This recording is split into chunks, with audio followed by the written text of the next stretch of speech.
Für mich bewegt Loop einen sehr umfassenden Ansatz. Es geht um Zusammenarbeitsmodelle, um Führung, um Konflikte, die man viel stärker vielleicht bearbeitet, um Feedback.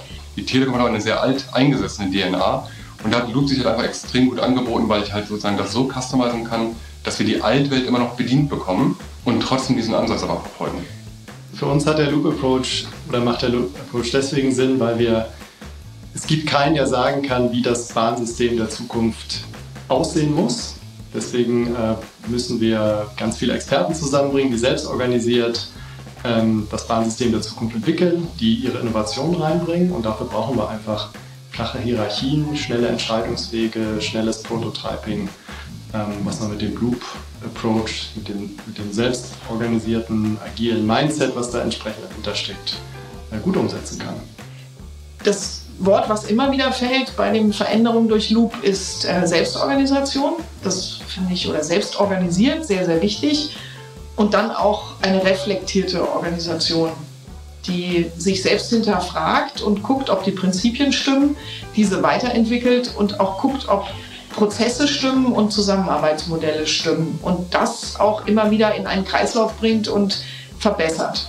Meine Rolle als Führungskraft hat sich dahingehend etwas verändert, dass ich deutlich mehr der Sparringspartner bin. Also dafür werde ich viel häufiger herangezogen, um so ein bisschen Sparring mit mir zu betreiben, und deutlich mehr als Enabler. Also in der Rolle des Circle Leads auch den Purpose zu beschützen, da werde ich heute viel häufiger für gezogen, und das hat man früher ja gar nicht so betrachtet. Ja, da war ich die Eskalationsinstanz vielleicht irgendwo, sehr ähnlich, aber nie mit dem Blick auf uns, auf unseren Purpose, auf unseren Kreis, auf unsere Teammitglieder. Das ist in Gänze anders, ja. Also erstmal würde ich sagen, ohne Hierarchie und ohne Führung funktioniert es nicht. Wir haben Hierarchien, Hierarchien, die eben aber rollenbasiert sind. Nicht mehr über Personen und Namen, die in irgendwelchen Kästchen sitzen, sondern eben über Rollen.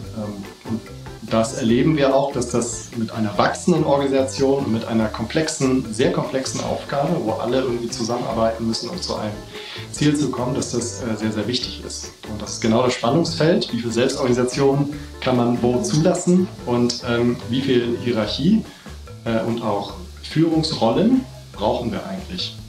Also Loop hat uns sehr dabei geholfen, uns selber zu enablen, flexibel auf Situationen zu reagieren, und auch Teams, die hier ausgebildet wurden, und dann auch wieder Train the Trainer, also sozusagen wir trainieren uns selbst, und auch ein Team, was in die einzelnen Prozesse reingeht. Das macht uns sehr nicht nur flexibel, sondern auch eigenständig und stattet uns mit einem großen Reaktionsvermögen aus. Und damit ist eigentlich die Veränderung herzlich willkommen, weil wir wissen, wir können zumindest gut reagieren und viel besser reagieren als in der Vergangenheit.